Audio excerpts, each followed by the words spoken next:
Hello friends, आज हम जो चैप्टर कर रहे हैं वो है weather, climate and adaptations of animals to the climate.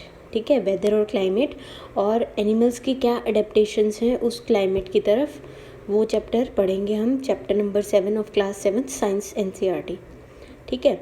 Do you remember the things that you were asked to pack when you were heading for a hill station. मतलब जब हिल स्टेशन जा रहे हो तो क्या क्या सामान पैक करा जाता है भाई? थोड़े वुलन क्लोथ्स पैक करे जाते हैं, या फिर अगर बारिशों वाले दिन हैं तो क्या आपको बोला जाता है कि अम्ब्रेला कैरी करो या रेन कोट लो। ठीक है। उसके बाद you must have also heard the experts discussing the weather before the start of the game. कोई गेम शुरू होने वाला होता है तो उससे पहले एक्सपर्ट्स जो है डिस्कस कर रहे होते हैं कि क्या आज वेदर होने वाला है और क्या नहीं। तो हमारी लाइफ की जो डेली की जो एक्टिविटीज़ हैं वो डिपेंड करती हैं वेदर के ऊपर कहीं ना कहीं। तो इस चैप्टर में हम यही पढ़ने वाले हैं, वेदर और क्लाइमेट क्या है और क्या अडेप्टेशंस एनिमल्स की हैं टुवर्ड्स दैट क्लाइमेट। तो सबसे पहले बात करते हैं वेदर की। तो अगर न्यूज़पेपर आपने देखा हो तो हर न्यूज़पेपर के ऊपर वेदर फोरकास्ट दिया होता है कि आज का मिनिमम टेम्परेचर क्या है, मैक्सिमम टेम्परेचर क्या रहने वाला है। और जो है we find that daily weather report carries information about the temperature, humidity, rainfall during the past 24 hours. तो जो न्यूज़पेपर के अंदर जो वेदर रिपोर्ट दी होती है वो पिछले दिन की दी होती है। उसके अंदर क्या क्या दिया जाता है? Temperature, humidity, rainfall during the past 24 hours. It also predicts the weather for the day. और आज का कैसे रहने वाला है वो भी बताया जाता है कि क्लाउडी होने वाला है, क्लियर स्काई होने वाला है, कैसे। Humidity as you might know is a measure of the moisture in the air. तो ह्यूमिडिटी हम सबको पता है, ह्यूमिडिटी क्या होती है कि एयर के अंदर कितना मॉइस्चर है, वो है ह्यूमिडिटी। ठीक है। तो ये वेदर फोरकास्ट जो एक न्यूज़पेपर कटिंग इन्होंने ले रखी है वो दे रखा है। तो मैक्सिमम, मिनिमम, सनसेट कितने बजे होता है, sunrise, moonset, moonrise, humidity, ये सब दे रखे हैं इन्होंने। ठीक है। अब the weather reports are prepared by the meteorological department of the government. तो कौन बनाता है weather reports? Meteorological departments of the government. This department collects data on temperature, wind etcetera and makes the weather production. तो temperature, wind speed क्या रहने वाली है, इन सब के ऊपर डाटा ये कलेक्ट करता है और रिपोर्ट तैयार करता है। अब एक्टिविटी 7.1 में क्या है कि आपने वेदर रिपोर्ट्स पिछले हफ्ते की कट करनी है। तो उनको आपने वेदर रिपोर्ट्स लाइब्रेरी से कलेक्ट करके या कहीं से भी कटआउट्स इनके एक चार्ट पेपर पे चिपकाओ। अब now record the information from the weather reports collected by you in table 7.1 and the first row in just an sample. तो ये इस तरह से आप ये टेबल बना सकते हो कि उस दिन को इतना मैक्सिमम टेम्परेचर था, इतना मिनिमम टेम्परेचर था, मिनिमम ह्यूमिडिटी इतनी थी, मैक्सिमम ह्यूमिडिटी इतनी थी। अब रेनफॉल तो अगर उस दिन हुई होगी तो आप लिखोगे, वरना रेनफॉल वाला ब्लैंक छोड़ सकते हैं। Rainfall may not be recorded for all the days since it may not rain every day. तो हर रोज़ बारिश नहीं होती, तो इसको हर रोज़ रिकॉर्ड नहीं किया जा सकता। Leave the space for rainfall blank if the data is not available. ठीक है। Rainfall is measured by an instrument called the rain gauge. Rainfall कैसे मेजर करा जाता है? By an instrument called rain gauge. It is basically measuring cylinder with a funnel on top to collect rain wash. तो rain gauge क्या होता है? एक cylinder है जिसके ऊपर एक फनल लगी होती है विच कलेक्ट्स द रेन वाटर। तो पिछले इतने घंटे में कितना पानी उसमें कलेक्ट हुआ, उस बेसिस पे रेनफॉल को मेजर किया जाता है, कितने mm बारिश हुई। डू ऑल द 7 days से have the same maximum minimum temperature. क्या हर दिन का सेम मैक्सिमम मिनिमम टेम्परेचर होता है? नहीं। ह्यूमिडिटी, रेनफॉल वेरी करता है daily. The maximum and minimum temperature is recorded may be same for some days. कुछ दिनों में सेम हो सकते हैं, लेकिन all the parameters are not same. लेकिन सारे पैरामीटर्स सेम नहीं होने वाले हैं। ह्यूमिडिटी वेरी करेगी, बाकी चीज़ें वेरी करेंगे। ओवर अ वीक देयर में भी कंसिडरेबल वेरिएशन। ठीक है। तो ये जो कंडीशन है day to day condition of the temperature at a place with respect to the temperature, humidity, rainfall, wind speed etcetera is called the weather at the place. तो जो डे टू डे एटमॉस्फेयर की जो condition है एक जगह पे with respect to किस क्या क्या चीज़ें आती है उसके अंदर? Temperature, humidity, rainfall, wind speed, इन सब को मिला के जो डे टू डे एटमॉस्फेयर की कंडीशन है एक जगह पे उसको वेदर बोला जाता है। क्लियर है। तो ये सारे जो चीज़ें हैं, temperature, humidity and other factors, ये सारे क्या हुए, एलिमेंट्स ऑफ द वेदर। क्या क्या हैं एलिमेंट्स ऑफ द वेदर, क्या हैं, temperature, humidity, rainfall, wind speed. ठीक है। The weather of a place changes day to day and week after week. दिन भर में हर दिन चेंज होता है वेदर, और हर हफ्ते भी वेरिएशन आएगी। That is why we often say today's weather is too humid और the weather was warm last week, कि आज बहुत ह्यूमिड है या पिछले हफ्ते बहुत गर्म था। तो इस तरह से हम वेदर बोलते हैं, the weather is too humid today. Weather is such a complex phenomena that it can vary over very short periods of time. तो थोड़े थोड़े टाइम डिफरेंस पे वेरिएशन आती हैं वेदर के अंदर। तो यही एक बड़ा डिफरेंस भी है वेदर और क्लाइमेट के बीच में। वेदर क्या है, थोड़े थोड़े टाइम में जो वेरिएशन आ रही है वो है वेदर। क्लाइमेट है कि over a long period of time उस जगह का कैसा एटमोसफेयर रहा है, वो क्लाइमेट होता है। It can happen sometimes that it is Sunny in the morning but suddenly clouds appear, और बारिश हो जाती है, होता है गर्मियों में। और हैवी रेन फटाक से गायब हो जाएगी। Rain may vanish in a matter of minutes and give way to bright sunshine. You may have had several such experiences. Try to recall any such experience and share it with your friends. ठीक है। तो since weather is such a complex phenomena, it is not easy to predict. तो weather को predict करना भी आसान नहीं होता। ठीक है। Look at the graph given below which shows the maximum temperature recorded during 3 अगस्त 2006 से लेके 9 अगस्त 2006 में शिलोंग में ये जो है रिकॉर्ड किया गया है मैक्सिमम मिनिमम टेम्परेचर। ठीक है। तो ये ग्राफ दे रखा है। As it is clear from the any weather report the maximum and minimum temperature are recorded every day. तो मैक्सिमम मिनिमम टेम्परेचर हर दिन रिकॉर्ड होते हैं। Do you know how these temperatures are recorded, कैसे temperature record किए जाते हैं। तो आपने चैप्टर 4 में भी पढ़ा था कि जो हीट वाला चैप्टर था उसमें पढ़ा था कि एक मैक्सिमम मिनिमम थर्मोमीटर होता है जिसका काम क्या है, मैक्सिमम और मिनिमम टेम्परेचर्स को मेजर करना। ठीक है। तो can you guess when during the day we have the maximum temperature and when the minimum. तो दिन भर में कब में मैक्सिमम टेम्परेचर होगा, दोपहर के टाइम पे मैक्सिमम टेम्परेचर होगा, और मिनिमम टेम्परेचर कब होगा, जब अर्ली मॉर्निंग का टाइम होगा तब मिनिमम टेम्परेचर होता है। तो यही चीज़ दे रखी है यहाँ पे। The maximum temperature of the day occurs generally in the afternoon while the minimum temperature occurs generally in the early morning. Can we now understand why the summers we feel so miserable in the afternoon and comparatively comfortable early in the morning. ठीक है। तो जी temperatures क्योंकि नून या afternoon time में बहुत ज़्यादा होता है गर्मियों में, 12 से 3 का जो टाइम होता है बहुत गर्मी वाला होता है, और अर्ली मॉर्निंग सब लगा लीजिए सपोज़ 3 से 6 के वाला या 3 से 5 वाला टाइम बहुत थोड़ा सा कंफर्टेबल रहता है। तो all the changes in the weather are caused by sun. तो अर्थ पे जो भी चेंजेस आ रहे हैं वेदर में वो सन की वजह से आ रहे हैं। The sun is a huge sphere of hot gases. अब सन क्या है, it is a huge sphere of hot gases जिसका बहुत ज़्यादा टेम्परेचर है। The distance of sun from us is very large, बहुत लाइट ईयर्स बहुत दूर है हमसे। Even then, the energy sent out by the sun is so huge that it is the source of all heat and light on earth. तो earth पे जितनी भी energy है in the form of heat and light सब कहाँ से आ रही है, सन से आ रही है। So the sun is the primary source of energy that causes changes in the weather. तो सन से ही एनर्जी मिल रही है जिससे वेदर के अंदर चेंज आ रहे हैं अर्थ पे। Energy absorbed and reflected by earth surface, oceans and atmosphere play important roles. तो अर्थ का सरफेस, ओशन या एटमॉस्फेयर कितनी एनर्जी एब्जॉर्ब करते हैं, कितनी रिफ्लेक्ट बैक करते हैं, वही डिटरमाइन करता है उस जगह का वेदर क्या होगा। If you live near the sea, you would have realized that the weather at your place is different from at a desert. तो सी के आसपास जो है ह्यूमिडिटी ज़्यादा होगी। ठीक है। टेम्परेचर्स मतलब इतने ज़्यादा नहीं होंगे जितने डेजर्ट में होंगे, बट हॉट एंड ह्यूमिड वहाँ का रहता है।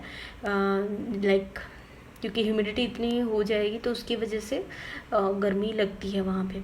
ठीक है। सर्दियाँ तो वहाँ होएंगी नहीं, नॉर्मल टेम्परेचर रहता है वैसे तो, बट वो ह्यूमिडिटी की वजह से ज़्यादा लगता है टेम्परेचर।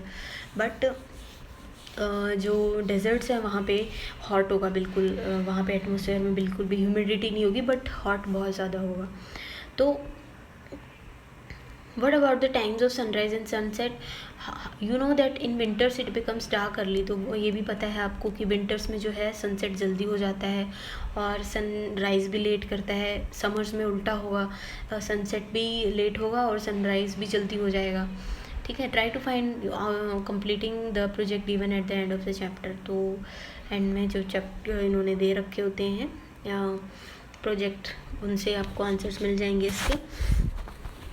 तो अभी क्लाइमेट क्या है? तो वेदर हमने पढ़ लिया कि जो डे टू डे जो चेंजेस आ रहे हैं वो हैं वेदर. अब क्लाइमेट क्या है? Meteorologist record the weather every day. तो हर रोज़ जो रिकॉर्ड होता है वो वेदर होता है. उनको कौन रिकॉर्ड करता है? Meteorologist. The records of weather have been preserve for the past several decades. तो ये सारे जो रिपोर्ट्स हैं या रिकॉर्ड्स हैं ये प्रिजर्व करके रखे जाते हैं. These help us to determine weather pattern at a place. इनसे क्या पता लगता है एक जगह का वेदर पैटर्न क्या है. तो average weather pattern taken over a long time say 25 years is called the climate of the place. तो जो इतने लंबे समय तक जो वेदर पैटर्न जो एक बनता है उसको क्लाइमेट बोला जाता है. Average weather pattern taken over a long time say 25 years का जो वेदर पैटर्न है उसको क्लाइमेट बोला जाएगा. If we find that the temperature at a place is high most of the time. तो मोस्ट ऑफ द टाइम अगर temperature high ही है तो उस प्लेस का जो क्लाइमेट है वो कैसा होगा? हॉट होगा, जैसे डेजर्ट्स में. If there is also heavy rainfall on most of the days in the same place then we can say the climate of that place is hot and wet. ठीक है, कि अगर बारिश भी हो रही है गर्मी के साथ साथ तो हॉट एंड वेट, जैसे नॉर्थ ईस्ट टाइप जगह पे बारिश बहुत ज़्यादा होती हैं तो उस वजह से hot and wet. In table 7.2 and 7.3 climatic conditions दे रखे हैं दो जगह की. The temperature for a given month is found in 2 steps. First we find the average temperatures recorded during the month. Second average of such over many years. तो हर महीने का एवरेज और सालों का एवरेज दे रखा है. तो दो जगह जो दे रखे हैं, श्रीनगर जो जम्मू एंड कश्मीर का है और एक त्रिवेंद्रपुरम इन केरला. तो ये जम्मू एंड कश्मीर का दे रखा है minimum temperature, daily minimum, daily maximum और मीन टोटल रेनफॉल दे रखी है. तो आप जितना भी ये देखेंगे जम्मू एंड कश्मीर से देख के आपको क्या पता चलेगा कि भाई मैं मिनिमम और मैक्सिमम टेम्परेचर यहाँ पे बिल्कुल गर्मी के महीनों में भी बहुत ज़्यादा नहीं जाते हैं और सर्दियों में तो कम ही है. रेनफॉल जो है कम है, ओवरऑल ठीक ठीक है, बट ज़्यादा कभी भी नहीं हो रही है. केरला में अगर बात करें तो मिनिमम और मैक्सिमम टेम्परेचर जो है ये फिर भी मतलब ज़्यादा वेरी नहीं कर रहे हैं. एक मतलब ज़्यादा ना कम हो रहे हैं ना ज़्यादा बहुत ज़्यादा हाई हो रहे हैं. बट ह्यूमिडिटी यहाँ रहेगी क्योंकि बारिशों जो है बहुत ज़्यादा है तो उसकी वजह से हॉट एंड ह्यूमिड वेदर रहेगा यहाँ पे. ठीक है. तो इन 7.2 और 7.3 देख के आपको क्या समझ में आता है कि केरला जो है वो हॉट एंड वेट होगा और जम्मू एंड कश्मीर जो होगा वो which has a moderately hot and wet climate for a part of the year. तो वहाँ पे जो है मॉडरेटली मतलब ज़्यादा गर्मी तो हो ही नहीं रही एंड वेट क्लाइमेट. तो जो कि मेरे हिसाब से तो कोल्ड ही बोलना चाहिए इसको, but still. Similarly data for western region of India, for example Rajasthan में क्या होगा कि टेम्परेचर बहुत ज़्यादा रहेगा वहाँ पे और विंटर जो है कुछ महीने की होगी वहाँ पे, बट विंटर्स में टेम्परेचर बहुत कम जाएगा. तो इनको क्या बोला जाएगा? Desert climate, hot and dry. North eastern जो इंडिया है वहाँ पे बारिशें होती हैं पूरे साल, तो we can say that the climate of north east is wet. तो अब आते हैं नेक्स्ट, हम आते हैं क्लाइमेट एंड एडेप्टेशन. अब क्लाइमेट को किस तरह से अडेप्ट कर रखा है वहाँ पे रहने वाले एनिमल्स ने, अपने आप को किस तरह से अडेप्ट कर रखा है उस क्लाइमेट के अकॉर्डिंग, तो वो हो जाती है adaptation. Animals are adapted to survive in conditions in which they live. Animals living in very cold and hot climate must possess special features to protect themselves against the extreme cold or heat. ठीक है. तो recall from chapter 9 of your class जो adaptation की जो definition क्या थी, features and habits that help animals to adapt to their surroundings are result of a process of evolution. तो ये जो फीचर्स हैं या हैबिट्स हैं किसी एनिमल्स की को जो हेल्प करती हैं कि वो एक जगह पे अडेप्ट कर पाएँ, उनको एडेप्टेशंस बोला जाता है. In chapter 9 you will learn about the effect of weather and climate on soil. तो यहाँ पे हम सिर्फ अडेप्टेशंस के बात करेंगे, एनिमल्स में क्या अडेप्टेशंस हैं. तो as examples of adaptation we discuss only animals living in polar region and tropical rainforest. तो यहाँ पे दो regions को उठा रखा है, polar regions and tropical rainforests. In regions में animals की क्या adaptations है वही हम इस chapter में discuss करेंगे. तो पोलर रीजन में क्या पता चल रहा है भाई, नियर पोल्स हैं, वहाँ पे बर्फ़ ही रहने वाली है मोस्ट ऑफ द टाइम. तो some well known countries that belong to polar regions क्या है, Canada, Greenland, Iceland, Norway, Sweden, Finland, Alaska in USA and Siberian region of Russia. ये सारे पोलर रीजन में आते हैं. और जो ट्रॉपिकल रेन फॉरेस्ट हैं ये कहाँ पे मिलते हैं, इंडिया में, मलेशिया में, Indonesia, Brazil, Republic of Congo, Kenya, Uganda and Nigeria. तो ये ट्रॉपिकल रेन फॉरेस्ट इन कंट्रीज़ में मिलते हैं. तो अब एक्टिविटी 7.2 में क्या है, वर्ल्ड का मैप लेना है और उसमें पोलर रीजन को हमने ब्लू में मार्क करना है और ट्रॉपिकल रीजन को रेड में मार्क करना है. ठीक है. अब पोलर रीजन क्या है, polar region present an extreme climate. Extreme climate वहाँ पे प्रेजेंट होगा. The regions are covered with snow and it is very cold for most of the year. तो स्नो से कवर्ड रहते हैं और बहुत ठंड रहती है पूरा साल. For 6 months the sun does not set at the poles, while for other 6 months the sun does not rise. तो पूरे 6 महीने वहाँ पूरा अंधेरा रहता है और नेक्स्ट 6 महीने पूरा सन जो है सनसेट होगा ही नहीं. तो विंटर्स में जो टेम्परेचर है वो कहाँ तक पहुँच जाता है, -37 डिग्री सेल्सियस तक पहुँच जाता है. Animals living there have adapted to these severe conditions. तो एनिमल्स वहाँ पे जो रह रहे हैं उन्होंने अपने आप को अडेप्ट कर लिया है इन कंडीशंस के लिए. Let us see how they are adapted by considering the example of polar bears and penguins. तो पोलर रीजन्स के जो एनिमल्स हम पढ़ने वाले हैं वो हैं पोलर बेयर और पेंगुइन्स में क्या अडेप्टेशंस हैं. पोलर बेयर है जो है वाइट फर होती है उनकी. सबसे पहला number 1 adaptation is white fur, ताकि वो अपने बैकग्राउंड के साथ इजीली मिक्सअप हो जाए. So they are not easily visible in the snowy white background. उससे क्या होगा, it protects them from the predators. It also helps them in catching their pray.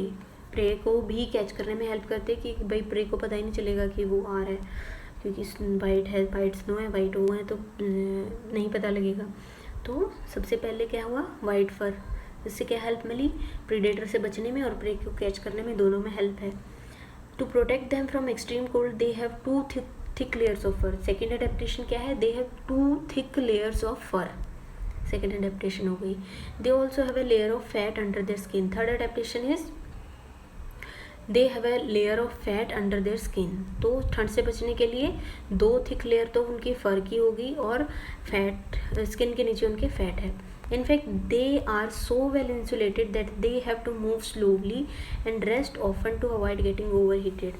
तो इतने ज़्यादा वो इंसुलेटेड हैं कि वो चलते ही धीरे धीरे हैं ताकि वही उनमें ओवर हीटिंग ना हो जाए कहीं. अब physical activities on warm days necessitate cooling. तो गर्म दिनों में अगर फिजिकल एक्टिविटीज़ हो रही हैं तो उनको कूलिंग की फिर ज़रूरत पड़ती है. So the polar bear goes to swimming. तो फिर वो स्विमिंग करने चले जाते हैं. तो दे आर गुड स्विमर. तो अब ये भी इनकी अडेप्टेशन हो गई. इट्स पाज आर वाइड एंड लार्ज. तो जो पाज हैं वो वाइड एंड लार्ज होंगे, which help it not only to swim well but also to walk with ease on the snow. तो पॉज जो हैं वो किस में हेल्प करते हैं, स्विमिंग के साथ साथ स्नो पे चलने में भी हेल्प करते हैं. While swimming under water it can close it's nostrils and can remain under water for long durations. तो अपनी नॉस्ट्रल्स को क्लोज कर सकता है ये अंडर वाटर होता है जब, ताकि पानी के अंदर रह सके काफ़ी टाइम के लिए. It has a strong sense of smell so that it can catch its prey for food. तो स्ट्रॉन्ग सेंस ऑफ स्मेल है. तो ये एक पूरा इन्होंने डायग्राम दे रखा है इसकी अडेप्टेशंस को समझने के लिए. तो सबसे पहले अगर बात करें तो वाइट फर, जो सबसे पहले white fur, the white fur is not easily visible in the snowy white background, जिसकी वजह से क्या हो रहा है, its predators and prey are unable to see it. Second, it has 2 thick layers of fur. तो उससे क्या होगा, it keep it warm in the cold weather. Third क्या है, it has a layer of fat under its skin. तो उससे भी क्या मिल रही है, the fat insulates it from the cold and keeps it warm. तो ये दोनों ही एक थिक लेयर ऑफ फर और फैट की जो लेयर है दोनों ही किस चीज़ में हेल्प करते हैं, उसको ठंड से बचाने में हेल्प करते हैं. Then it has strong long curved and sharp paws. Claws, तो उसको चलने में और स्विमिंग में हेल्प करते हैं वो। और स्ट्रॉन्ग सेंस ऑफ स्मेल है तो प्रे को कैच करने में हेल्प करते हैं। तो ये देखो इन्होंने पूरा एक्सप्लेन कर रखा है और काफ़ी अच्छा बता रखा है सारा।